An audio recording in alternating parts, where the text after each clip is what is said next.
ಮಕ್ಕಳನ್ನ ಕಂಡ್ರೆ ಅಷ್ಟಿಷ್ಟಪಡೋಳು ಯಾಕಿನ್ನು ಬಿಡುವಾಗಿದೆಯಾ?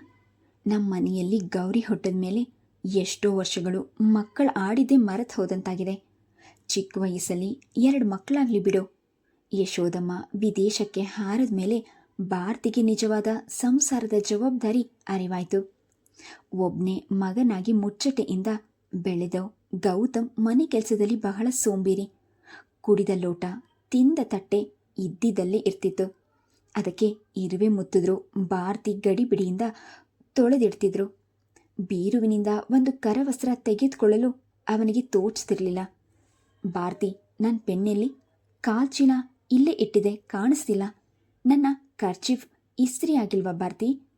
Pant shirt ಬೀರು ಒಳಗೆ ಮುದುರಿ ಬಿದ್ದಿದೆಯಲ್ಲ, ಅದನ್ನು ಒಗಿಸ್ಬೇಕು ಅಂತ ನಿನಗೆ ತೋಚದಿದ್ರೆ ನೀನು ಏನು ಸಂಸಾರ ಮಾಡ್ತೀಯ ಚಿನ್ನ? Darling, my breed case please. ಹೀಗೆ ಹೆಜ್ಜೆ ಹೆಜ್ಜೆಗೂ ಭಾರತಿಯನ್ನೇ ಅವನು ಅವಲಂಬಿಸಿದ್ರೆ ಅವಳಿಗೂ ಸಿಡಿಮಿಡಿಗೊಳ್ಳುವ ಹಾಗಾಗ್ತಿತ್ತು. ಏನ್ರಿ, ನೀವು ಬಿಚ್ಚಿ ಹಾಕಿದ ಬಟ್ಟೆಗಳನ್ನು ಒಗೆಯೋಕೆ ಹಾಕಬೇಕು ಅಂತ ನಿಮಗೆ ತೋಚಲಿಲ್ವಾ? ನಿಮ್ಮ ಕರವಸ್ತ್ರ ಐರನ್ ಮಾಡೋಕ್ಕೆ ನಾನೇ ಬೇಕಾ? ಶುದ್ಧ ಎಳೆ ಮಗು ಥರ ಕಾಟ ಕೊಡ್ತೀರಲ್ರಿ. ನಮ್ಮ ಮನೆಯಲ್ಲಿ ಎಳೆ ಮಗು ಬರೋ ತನಕ ನಾನೇ ನಿನಗೆ ಕಾಟ ಕೊಡಬೇಕು ಎಂದು ಗೌತಮ್ ಮತ್ತಷ್ಟು ಮೊಂಡತನ ಮಾಡ್ತಿದ್ದ. ಭಾರತಿ ಅಡಿಗೆ ಮನೆಯಲ್ಲಿ ಕೆಲಸ ಮಾಡ್ತಿದ್ರೆ ಗೌತಮ್ ಇಣುಕಿ ನೋಡಿ, ನಾನು ನಿನಗೆ ಹೆಲ್ಪ್ ಮಾಡ್ತೀನಿ ಎನ್ನುತ್ತಿದ್ದ. ಅವನ ಸನಿಹದಲ್ಲಿದ್ದರೆ ಭಾರತಿಗೆ ಕೈ ಕಾಲೇ ಆಡ್ತಿರ್ಲಿಲ್ಲ. ಅವಳು ನಿಂತಿದ್ರೆ ತೋಳುಗಳ ಬಂಧನ, ಕುಳಿತರೆ ಹೂ ಮುತ್ತು, ಕುಸಿರಾಡಿದ್ರೆ ಮತ್ತು ಬಿಗಿಯಾದ ಆಲಿಂಗನ. ಅವನ ಕಾಟ ತಾಳಲಾರದೆ ಭಾರತಿ ಅವನನ್ನು ಅಡಿಗೆ ಮನೆಗೆ ಸೇರಿಸ್ತಿರ್ಲಿಲ್ಲ. ಅಡಿಗೆ ಆಗೋವರೆಗೂ ಸದ್ಯ ನನ್ನ ತಂಟೆಗೆ ಬರಬೇಡಿಯಪ್ಪ, ಆಮೇಲೆ ನನಗೆ ಬರೋ ಅಡಿಗೆನೂ ಮರೆತು ಹೋದಂತಾಗತ್ತೆ. ನಾನು ಮಾಡಿದ್ದೆಲ್ಲ ಧೈರ್ಯವಾಗಿ ನೀವೇ ತಿಂದು ಮುಗಿಸ್ಬೇಕಾಗತ್ತಷ್ಟೇ. ಭಾರತಿ ಒಂದು ಹೊತ್ತು ತನ್ನ ಮೇಲೆ ಮುಣಿಸ್ಕೊಂಡ್ರೆ ಗೌತಮ್ ಕಂಗಾಲಾಗ್ತಿದ್ದ. ಭಾರತಿ ಚಿನ್ನ, ನನ್ನ ಮನಸ್ಸು ಮರಗಾಳಿನ ಹಾಗೆ ಒಣಗಿ ಹೋಗಿದೆ. ಓಯಾಸಿಸ್ನಲ್ಲಿ ನಿನ್ನ ನಗು ಮುಖ ಪ್ಲೀಸ್. ಒಂದೇ ಒಂದು ಸಿಹಿ ಮುತ್ತು ಬೇಗ ಬರಲಿ ಎಂದು ಅವಳ ಹಿಂದೆಯೇ ಸುತ್ತುತ್ತಾ ಗೋಗರೀತಿದ್ದ. ಅವನ ಗಲಾಟೆ ತಡೆಯಲಾರದೆ ಭಾರತಿ ಹೆದರಿಸ್ತಿದ್ಲು. ನೀವು ಹೀಗೆ ನನ್ನನ್ನು ಗೋಳು ಹೊಯ್ಕೊಂಡ್ರೆ ನೀವು ಆಫೀಸ್ನಿಂದ ಬರೋ ಹೊತ್ತಿಗೆ ನಾನು ತವರ ಮನೆಗೆ ಹೊರಟೋಗ್ತೀನಿ. ಅಯ್ಯೋ, ಈ ಬಡಪಾಯಿಗೆ ಅಷ್ಟು ದೊಡ್ಡ ಶಿಕ್ಷೆ ಕೊಡಬೇಡ ಮಾರತಿ. ಆಮೇಲೆ ನಾನು ನಿಮ್ಮ ಅಪ್ಪನ ಮನೆ ಮುಂದೆ ಟೆಂಟ್ ಹಾಕ್ಬಿಡ್ತೀನಿ. ಗೌತಮ್ ಹೆದರಿ ನುಡಿಯುತ್ತಿದ್ದ. ತನ್ನ ಸುಂದರ ಸಂಸಾರದ ಬಗ್ಗೆ ಆಗ ಅವನಿಗೆ ಅಪಾರ ಹೆಚ್ಚು ಹಿಗ್ಗು. ಬದುಕಿನ ತುಂಬ ಒಲವೇ ತುಂಬಿದ್ರೆ ಮನುಷ್ಯ 1000 ವರ್ಷ ಬಾಳ್ಬೋದಿತ್ತು ಎಂದು ಬೀಗ್ತಿದ್ದ. ಆದರೆ ಕೆಲವು ಕಾಲದಲ್ಲೇ ಭಾರತಿ ಅವನಿಗೆಂಥ ಘೋರ ಶಿಕ್ಷೆ ವಿಧಿಸ್ತಾಳೆಂದು ಅವನು ಕನಸಿನಲ್ಲೂ ಎಣಿಸಿರಲಿಲ್ಲ. ಸುಲೋಚನಮ್ಮ ಗೌರಿಯ ಬಾಣತನ ಮುಗಿಸಿ ಹಿಂತಿರುಗಿದಾಗ ಭಾರತಿ ಗರ್ಭಿಣಿಯಾಗಿದ್ಲು. ತಮ್ಮ ವಂಶ ಬೆಳಗುವ ಸೊಸೆಯನ್ನು ಅವರು ಹೂವಿನಂತೆ ಜೋಪಾನ ಮಾಡ್ತಿದ್ರು. ಅವರ ಅಕ್ಕರೆಯ ಆರೈಕೆಯಲ್ಲಿ ಭಾರತೀಯ ಸೊಬಗು ಇನ್ನೂ ಕಂಗೊಳಿಸಿತು. ಗೌತಮನಿಗಂತೂ ಮುದ್ದಿನ ಮಡದಿಯನ್ನು ತಾಯಿಯ ಮನೆಗೆ ಬಾಣತನಕ್ಕೆ ಕಳುಹಿಸಲು ಇಷ್ಟವೇ ಇರಲಿಲ್ಲ. ಆದರೆ ಸುಲೋಚನಮ್ಮನದು ಎಷ್ಟಾದರೂ ಹೆಂಗರಳು. ಹೆಣ್ಮಕ್ಕಳಿಗೆ ಇಂಥ ಸಮಯದಲ್ಲಿ ತವರಿನ ಹಂಬಲ ಜಾಸ್ತಿ. ನಿನ್ನ ಸ್ವಾರ್ಥಕ್ಕೋಸ್ಕರ ಬಸರಿ ಹುಡುಗಿಯ ಆಸೆ ಚಿವುಟ್ ಹಾಕಬೇಡ ಎಂದು ಮಗನನ್ನು ಬೈದು ಸೊಸೆಯನ್ನು ಕಳಗಿಸ್ಕೊಟ್ರು. ಭಾರತಿ ಮಾನಸಳನ್ನು ಹೆತ್ತಾಗ ಯಶೋದಮ್ಮ ಯಾವ ಲೋಪವೂ ಬಾರದಂತೆ ಅಚ್ಚುಕಟ್ಟಾಗಿ ಬಾಣ್ತನ ಮಾಡಿದ್ರು. ಮಗುವಿನ ಮುಂದೆ ಬಂದು ಕುಳಿತುಬಿಟ್ರೆ ಗೌತಮ್ ಆಫೀಸಿಗೆ ಹೋಗುವ ಯೋಚನೆಯೇ ಮಾಡ್ತಿರ್ಲಿಲ್ಲ. ನೀವು ನನ್ನ ಮುಂದೆ ಕೂತ್ರೆ ಆಫೀಸಿನ ಕೆಲಸ ಮಾಡೋರು ಯಾರು ಎಂದು ಭಾರತಿ ಗದರಿ ಅವನನ್ನು ಬಲವಂತವಾಗಿ ಕಳಗಿಸ್ತಿದ್ಲು. ಮಾನಸಾಳಿಗೆ 3 ತಿಂಗಳು ತುಂಬಿದ ಕೂಡಲೇ ಹೆಂಡತಿ ಮಗುವನ್ನು ಕರೆದೊಯ್ಯಬೇಕೆಂದು ಗೌತಮ್ ಹಠ ಹಿಡ್ದಿದ್ದ. ಏನ್ರಿ ಇದು? ಹೆಣ್ಮಕ್ಕಳಿಗೆ 5 ತಿಂಗಳು ಲಕ್ಷಣವಾಗಿ ಬಾಣ್ತನ ಮಾಡೋಕೆ ಅಳಿಯಂದ್ರಿಬ್ರು ಬಿಡ್ಲಿಲ್ವಲ್ಲ? ಆಗ ನೋಡಿದ್ರೆ ದೊಡ್ಡ ಅಳಿಯ ಡೆಲ್ಲಿಗೆ ವರ್ಗವಾಗಿದೆ ಅಂತ ಅರುಂಧತಿನ ಹೊರಡಿಸಿದ. ಈಗ ಈ ಅಳಿಯ ಹೆಂಡತಿನ ಬಿಟ್ಟಿರಲ್ಲ ಅಂತ ಭಾರತಿನ ಕರ್ಕೊಂಡು ಹೋಗ್ತಿದ್ದಾರೆ. ಹೀಗಾದರೆ ಬಾಣ್ತಿ ಆರೋಗ್ಯ ಏನಾಗಬೇಕು? ಯಶೋದಮ್ಮ ಪೇಚಾಡಿಕೊಂಡಾಗ ರಾಯರು ನಕ್ಕರು. ನಮ್ಮ ಮಕ್ಕಳು ಗಂಡಂದಿರ ಜೊತೆ ಸುಖವಾಗಿದ್ದಾರೆ ಅಂತ ಸಂತೋಷ ಪಡೆ. ಹೆಣ್ಮಕ್ಕಳಿಗೆ ತವರ ಮನೆ ವ್ಯಾಮೋಹಕ್ಕಿಂತ ಗಂಡನ ಪ್ರೀತಿಯೇ ಶಾಶ್ವತ. ಭಾರತೀಯ ಆಗಮನಕ್ಕಾಗಿ ಗೌತಮ್ ಹಬ್ಬ ಆಚರಿಸುವಂತೆ ಮನೆ ಅಲಂಕರಿಸಿ ತನಗೆ ಬೇಕಾದವರಿಗೆಲ್ಲ ಟೀ ಏರ್ಪಡಿಸಿದ. ತಾಯ್ತನದ ಸಂತೃಪ್ತಿಯಿಂದ ಭಾರತಿ ಅದ್ವಿತೀಯಳಾಗಿ ಕಾಣ್ತಿದ್ಲು. ಗೌತಮ್ ಅವಳಿಂದ ಕಣ್ತೆರೆದಾಗ ಅವಳ ಮುಖದಲ್ಲಿ ಏನೋ ಹೊಸ ಕಳೆ, ಕಣ್ಗಳಲ್ಲಿ ತಾರೆಗಳ ಮಿಂಚು, ಕೆನ್ನೆಯಲ್ಲಿ ಮೂಡಿದ ರಂಗು ಅವನಿಗೆ ಅಪರಿಚಿತ ಎನಿಸಿತು. ಏನು ನೋಡ್ತಾ ಇದ್ದೀರಿ? ಭಾರತಿ ನಾಚಿ ಕೇಳಿದ್ಲು. ಅದೇ ನನಗೆ ಗೊತ್ತಾಗ್ತಿಲ್ಲ. ನಿನ್ನನ್ನು ಜಾಸ್ತಿ ನೋಡೋದೇ, ಮಗುನ ಜಾಸ್ತಿ ನೋಡೋದು ಯೋಚನೆ ಮಾಡ್ತಿದ್ದೀನಿ. ಗೌತಮ್ ನಗುತ್ತಾ ಹೇಳಿದಾಗ ಭಾರತಿ ಹುಸಿ ಮುನ್ಸಿ ತೋರಿದ್ಲು. ನಿಮಗೆಲ್ಲೋ ಹುಚ್ಚು ಎಂದು ತುಟಿ ಓರೆ ಮಾಡಿ ಕೋಪ ಪ್ರದರ್ಶಿಸಿದಾಗ ಭಾರತಿ ಎಂದು ಅವನಿಗೆ ಇಷ್ಟು ಮುದ್ದಾಗಿ ಕಂಡಿರಲಿಲ್ಲ. ಮೋಹದಿಂದ ಅವಳತ್ತ ಬಾಗಿದವನು ಮಗು ತೊಟ್ಟಿಲಲ್ಲಿ ಕುಸಿರಾಡಿದಾಗ ಎಚ್ಚೆತ್ತು ದೂರ ಸರಿದ. ಭಾರತಿ ತಟ್ಟನೆ ಅವನ ಕೈ ಹಿಡಿದ್ಲು. ಅವಳ ಸ್ಪರ್ಶದಲ್ಲಿದ್ದ ಆತುರ ಕಂಡು ಅವನು ಬೆರಗಾದ. ಅವಳ ನೋಟದಲ್ಲಿ ಇಣುತ್ತಿದ್ದ ವಿಲಕ್ಷಣ ಹೊಳಪು ಅವನನ್ನು ದಿಗ್ಭ್ರಾಂತಗೊಳಿಸಿತು. ಭಾರತಿ, ನೀನು ರೆಸ್ಟ್ ತಗೋ ಎಂದವಳ ಕೆನ್ನೆ ತಟ್ಟಿ 1 ನಿಮಿಷವೂ ಅಲ್ಲಿ ನಿಲ್ಲದೆ ಹೊರಟ್ಬಿಟ್ಟ. ಭಾರತಿಯ ಆಕರ್ಷಣೆಯಿಂದ ತಪ್ಪಿಸ್ಕೊಳ್ಬೇಕಾದ್ರೆ ತಾನು ಜಾಗರೂಕನಾಗಿರಬೇಕು. ಇನ್ನು ಹೆಳೆಯ ಬಾಣ್ತಿ ಅವಳ ಆರೋಗ್ಯ ಸುಧಾರಿಸೋವರೆಗೂ ಅವಳಿಂದ ದೂರ ಇರಬೇಕೆಂದು ನಿರ್ಧರಿಸಿದ. ಮನೆಗೆ ಬಂದ ಕೂಡಲೇ ಭಾರತಿ ಜವಾಬ್ದಾರಿಯ ಕೆಲಸಗಳನ್ನೆಲ್ಲ ತಾನೇ ಹೊತ್ತಲು. ಸುಲೋಚನಮ್ಮನಿಗೆ ಇದು ಸಹನವಾಗಲಿಲ್ಲ. ನಿನ್ನ ಮೈಗೆ ಶಕ್ತಿ ಕೊಡುವ ತನಕ ನೀನ್ಯಾಕಮ್ಮ ಓಡಾಡಿ ಆಯಾಸ ಮಾಡ್ಕೊಳ್ತೀಯ? ಇಷ್ಟು ವರ್ಷ ನಾನು ಸಂಸಾರದ ಜವಾಬ್ದಾರಿ ಹೊರಲಿಲ್ವೇ? ಸ್ವಲ್ಪ ದಿನ ವಿಶ್ರಾಂತಿ ತಗೋ. ಇಲ್ಲ ಅತ್ತೆ, ನನಗೆ ಒಂದೇ ಕಡೆ ಕೂತಿದ್ರೆ ಸರಿ ಹೋಗಲ್ಲ. ಓಡಾಡಿಕೊಂಡು ಕೆಲಸ ಮಾಡಿದ್ರೆ ಆರಾಮವಾಗಿರುತ್ತೆ. ಭಾರತಿ ಅವರ ಸಲಹೆಯನ್ನು ನಿರಾಕರಿಸ್ಬಿಡ್ತಿದ್ಲು.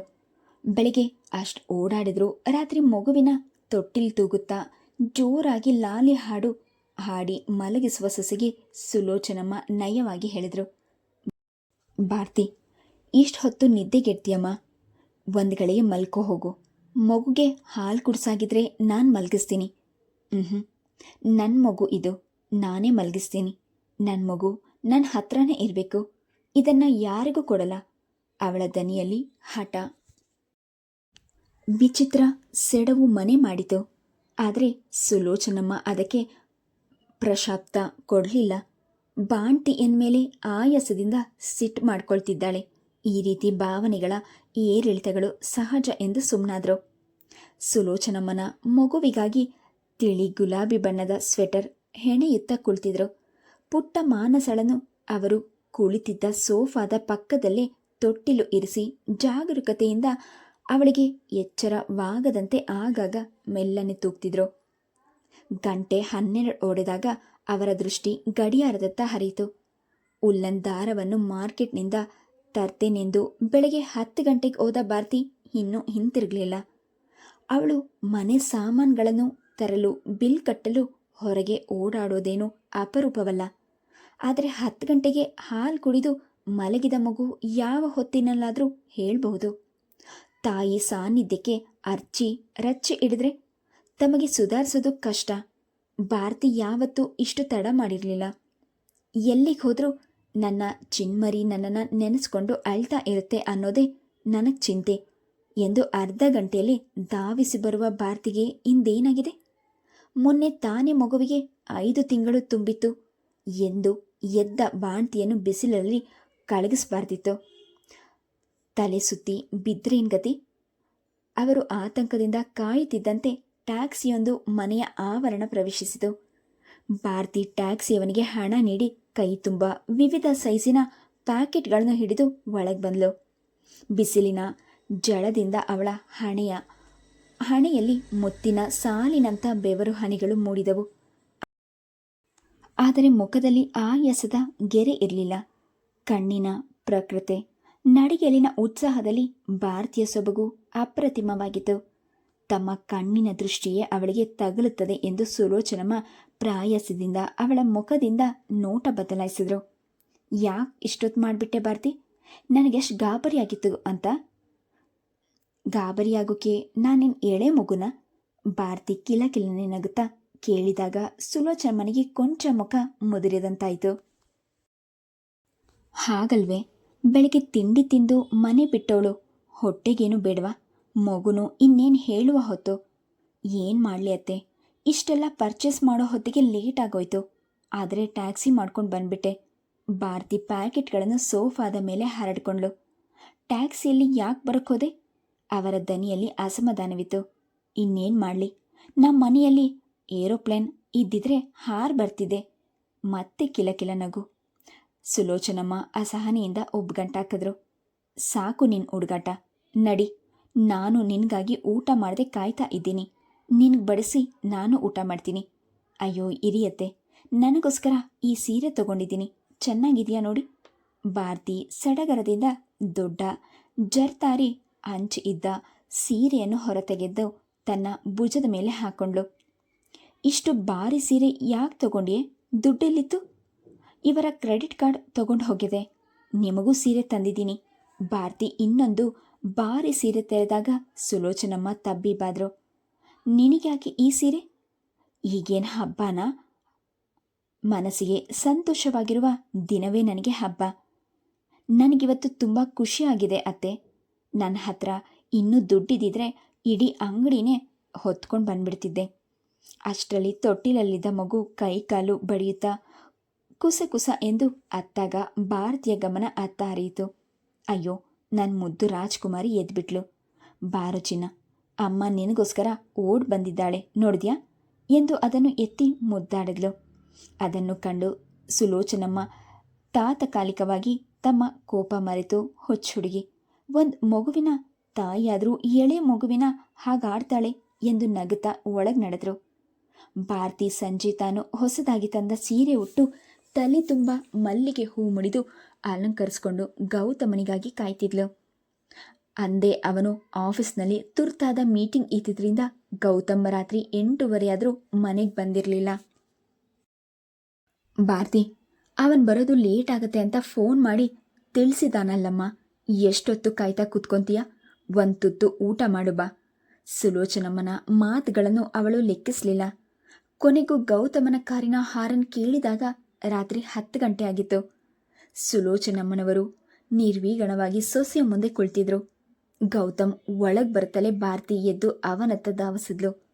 ಗೌತಮ್, ಈ ಸೀರೆಯಲ್ಲಿ ನಾನು ಹೇಗೆ ಕಾಣಿಸ್ತೀನಿ? ಗುಲಾಬಿ ಬಣ್ಣದ ರೇಷ್ಮೆ ಸೀರೆಯಲ್ಲಿ ಅವಳ ಮೈ ಬಣ್ಣ, ಮುಖದ ಸೌಂದರ್ಯ ಎದ್ದು ಕಾಣ್ತಿದ್ದವು. ಕಾಡಿಗೆ ಲೇಪಿಸಿದ ಕಣ್ಣುಗಳು ಕೊಂಕು ನೋಟ, ತುಟಿ ಅಂಚಿನ ಮಾದಕ ನಗುವಿಗೆ ಅವನು ಸಂಪೂರ್ಣ ಸೋತೋದ. ಮಾರ್ಬಲೆಸ್ ಭಾರತಿ, ನೀನು ಹೀಗೆ ಅಲಂಕಾರ ಮಾಡಿಕೊಂಡು ನನ್ನ ಮುಂದೆ ನಿಂತರೆ ನಾನು ಸೆಲ್ಫ್ ಕಂಟ್ರೋಲ್ ಕೈ ಬಿಟ್ಟು ಹೋಗ್ಬಿಡುತ್ತೆ. ಆಮೇಲೆ ನೀನು ನನ್ನನ್ನು ಬೈಕೋಬಾರ್ದು.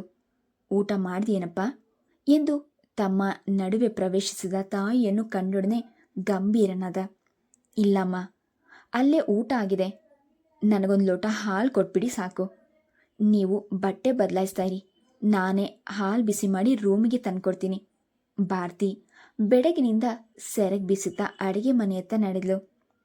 ಮದುವಣಗಿತ್ತಿಯಂತೆ ಹಾಲಿನ ಲೋಟ ಹಿಡಿದು ಬಂದ ಭಾರತಿಯನ್ನು ಕಂಡ ಗೌತಮನ ಸಂಯಮ ಮೂರ ಬಟ್ಟೆ ಆಯಿತು. ಅವನು ಅವಳನ್ನು ಬರಸೆಳೆದು ಅಪ್ಕೊಂಡಾಗ ಅವಳ ನಳಿದೋಳುಗಳು ಅವನ ಕೊರಳಿಗೆ ಹಾರಿದವು. ಮಗಳ ರೂಮಿನ ಬಾಗಿಲು ಮುಚ್ಚಿದ್ದು ಕಂಡು ಸುಶೀಲಮ್ಮ ಒಂದು ಕ್ಷಣ ಸ್ತಬ್ಧರಾಗಿ ನಿಂತರು. ಸರಿ, ಈಗಿನ ಕಾಲದ ಹುಡುಗರು ಅಜಾಗರೂಕರಲ್ಲ. ಅವರಿಗೂ ತಮ್ಮದೇ ಆಕಾಂಕ್ಷೆಗಳಿರ್ತಿರ್ತವೆ. ಒಟ್ನಲ್ಲಿ ತಮ್ಮ ಕಣ್ಮುಂದೆ ಮಗ ಸೊಸೆ ಅನ್ಯೋನ್ಯವಾಗಿದ್ದರೆ ಸಾಕು ಎಂದು ಮಗುವನ್ನು ಎತ್ತಿ ತಮ್ಮ ಜೊತೆಯಲ್ಲೇ ಮಲಗಿಸ್ಕೊಂಡ್ರು. ಮೊಮ್ಮಗಳ ಸಾನ್ನಿಧ್ಯದಲ್ಲಿ ಅವರ ಹೃದಯದಲ್ಲಿ ಹರ್ಷದ ಕಡಲು ಹುಕ್ಕಿತು. ಈ ಹರ್ಷ ಶಾಶ್ವತವಾಗಿ ಅವರ ಹೃದಯದಲ್ಲಿ ನೆಲೆ ಊರುವುದು ವಿಧಿಗೆ ಸಹನವಾಗಿರಲಿಲ್ವೇನೋ. ಸುಲೋಚನಮ್ಮನವರು ಪಕ್ಕದ ಮನೆಯಲ್ಲಿ ವಾಸವಾಗಿದ್ದ ನಿರಾಜಾಕ್ಷಮ್ಮ ಎನ್ನುವವರ ಮೊಮ್ಮಗುವಿಗೆ ಬರ್ತ್ಡೇ ಆಚರಿಸಿ ಬೀದಿಯವರನ್ನೆಲ್ಲ ಸಂಭ್ರಮಕ್ಕೆ ಆಹ್ವಾನಿಸಿದ್ರು. ಸುಲೋಚನಮ್ಮ ಭಾರತಿಯ ಜೊತೆ ಆಗಮಿಸಿ ಮಗುವಿಗೆ ಬೆಳ್ಳಿಯ ಬಟ್ಟಲು ಓದಿಸಿ ಬಂದಿದ್ರು. ಮರುದಿನ ಮಧ್ಯಾಹ್ನ ನಿರಾಜಾಕ್ಷಮ್ಮ ತಮ್ಮ ಮನೆಗೆ ಬಂದಾಗ ಸುಲೋಚಮ್ಮನಿಗೆ ಆಶ್ಚರ್ಯವಾಯಿತು. ಬನ್ನಿ, ಕೆಲಸವೆಲ್ಲ ಆಯ್ತಾ? ನಿದ್ದೆ ಬರಲಿಲ್ವಾ? ಊಟವಾದ ಮೇಲೆ ಒಂದು ಸುತ್ತು ನಿದ್ದೆ ಮಾಡೋ ಅಭ್ಯಾಸ ನಿಮಗೆ ಎಂದು ನಗುತ್ತಾ ಸ್ವಾಗತಿಸಿದ್ರು. ನಿರಾಜಾಕ್ಷಮ್ಮ ನಮ್ಮ ಮುಖ ಗಂಭೀರವಾಗಿತ್ತು. ನಿಮ್ಮ ಸೊಸೆಯಲ್ಲಿ ಮಗುನ ಮಲಗಿಸ್ಕೊಂಡು ತಾನು ನಿದ್ದೆ ಹೋಗಿದ್ದಾಳೆ. ಯಾಕೆ? ಏನು ಸಮಾಚಾರ? ನಿರಾಜಾಕ್ಷಮ್ಮ ತಮ್ಮ ಪರ್ಸ್ನಿಂದ ಕಂದು ಬಣ್ಣದ ಕವರ್ ತೆಗೆದ್ರು. ನೆನ್ನೆ ನಿಮ್ಮ ಭಾರತಿ ಇದನ್ನು ನಮ್ಮ ಮಗು ಕೈಗಿಟ್ಟು ಹೋಗಿದ್ದನ್ನು ನೋಡಿದೆ. ಇವತ್ತು ಪ್ರೆಸೆಂಟೇಷನ್ಗಳೆಲ್ಲ ಎತ್ತಿ ನೋಡಿದಾಗ ತೆಗೆದು ನೋಡಿದ್ರೆ ನನಗೆ ಆಶ್ಚರ್ಯವಾಯಿತು. ಭಾರತಿ ಏನಾದರೂ ಆ ಚಾತುರ್ಯದಿಂದ ಇದನ್ನು ಕೊಟ್ಬಿಟ್ಟಿದ್ದಾಳೇನೋ ಅಂತ ಯೋಚಿಸಿ ನಿಮಗೆ ತಂದುಕೊಡ್ತಿದ್ದೀನಿ. ಯಾಕಂದರೆ ನೀವು ನಮ್ಮ ಮೊಮ್ಮಗಳಿಗೆ ಬೆಳ್ಳಿ ಬಟ್ಟಲು ಕೊಟ್ಟಿದ್ದೀರಿ. ಪುನಃ ನಿಮ್ಮ ಸೊಸೆ ಉಡುಗೊರೆ ಕೊಟ್ಟಿರಲಾರಳು. ಯಾವುದೋ ಗಮನದಲ್ಲಿ ಮಗು ಕೈ ಸೇರಿರಬೇಕು. ನೋಡ್ಕೊಳ್ಳಿ ಅಮ್ಮ, ಬೆಲೆ ಬಾಳುವ ಪದಾರ್ಥ ಜೋಪಾನವಾಗಿ ಒಳಗಿಟ್ಕೊಳ್ಳಿ ಎಂದು ಅದನ್ನು ಅವರ ಕೈಗಿಟ್ಟು ಹೊರಟೋದ್ರು. ಸುಲೋಚನಮ್ಮ ಕವರ್ನಲ್ಲಿ ಗಜಲಕ್ಷ್ಮಿಯ ಪೆಂಡೆಂಟ್ ಇದ್ದ 4 ಕಿಳಿ ಚಿನ್ನದ ಸರವನ್ನು ಕಂಡು ದಿಗ್ಭ್ರಾಂತರಾದರು. ಇಂಥ ಅಮೂಲ್ಯ ಆಭರಣದ ಬಗ್ಗೆ ಭಾರತಿ ಅಜಾಗರೂಕಳಾಗಬಹುದೇ ಎಂದು ಅವರಿಗೆ ಕೋಪ ಬಂತು. ಭಾರತಿಗೆ ಎಚ್ಚರವಾಗಿ ಅವಳು ರೂಮಿನಿಂದ ಹೊರಗೆ ಬಂದ ಕೂಡಲೇ ಅವರ ಸಹನೆಯ ಕಟ್ಟೆ ಹೊಡೆಯಿತು. ನಿನಗೇನು ಬುದ್ಧಿ ಇದೆಯಾ ಭಾರತಿ? ನಾನು ಬೆಳ್ಳಿ ಬಟ್ಲು ಓದಿಸಿದ್ದು ನಿನಗೆ ಜ್ಞಾನ ಇರಲಿಲ್ವಾ? ಹೋಗಿ ಹೋಗಿ ಆ ಮಗು ಕೈಯಲ್ಲಿ 4 ಕಿಳಿ ಚಿನ್ನದ ಸರ ಕೊಟ್ಟು ಬಂದಿದೆಯಲ್ಲ. ನಿರಾಜಾಕ್ಷಮ ಆಗೋ ಹೊತ್ತಿಗೆ ಮನೆ ಬಾಗಿಲಿಗೆ ಬಂದು ಹಿಂತಿರುಗಿಸಿ ಕೊಟ್ಟೋದ್ರು. ಬೇರೆಯವರಾಗಿದ್ದರೆ ಇದು ನಮ್ಮ ಪಾಲಿಗೆ ದಕ್ತಿತ್ತಾ? ಯಾಕೋ ಇತ್ತೀಚೆಗೆ ನಿನ್ನ ವರ್ತನೆ ಮಿತಿ ಮೀರಿ ಹೋಗ್ತಿದೆ. ಪದಾರ್ಥಗಳು ಹೋಗುತ್ತೆ ಬರುತ್ತೆ ಅನ್ನೋ ಪ್ರಜ್ಞೆ ಇಲ್ವಾ ನಿನಗೆ? ಈ ಸಲ ನಮ್ಮಪ್ಪ ನನಗೆ ಕೊಟ್ಟಿದ್ದು ನನಗೆ ಇಷ್ಟ ಬಂದವರಿಗೆ ಕೊಡ್ತೀನಿ. ಹೋಗುತ್ತೆ ಬರುತ್ತೆ ಅಂತ ನೀವೇನು ನನಗೆ ತನಿಖೆ ಮಾಡಬೇಕಾಗಿಲ್ಲ. ಭಾರತೀಯ ಬಿರುಸು ವಾಗ್ಬಾಣಗಳು ಶೂಲದಂತೆ ಅವರಿಗೆ ಎರಿಗಿದ್ದು ನೋಡಿ ಅವಳೆಂದೂ ಅವರಿಗೆ ವಿಧೇಯ ಮಗಳಂತಿದ್ಲೇ ಹೊರತು ರಣಚಂಡಿಯಂತೆ ನಿಂತು ಅವರನ್ನು ಖಂಡಿಸ್ತಿರಲಿಲ್ಲ. ಸುಲೋಚನಮ್ಮ ಮಗುವನ್ನು ಎತ್ಕೊಳ್ಳುತ್ತಾ ಸಮಾಧಾನದಿಂದ, please subscribe the channel, like and share. Thank you.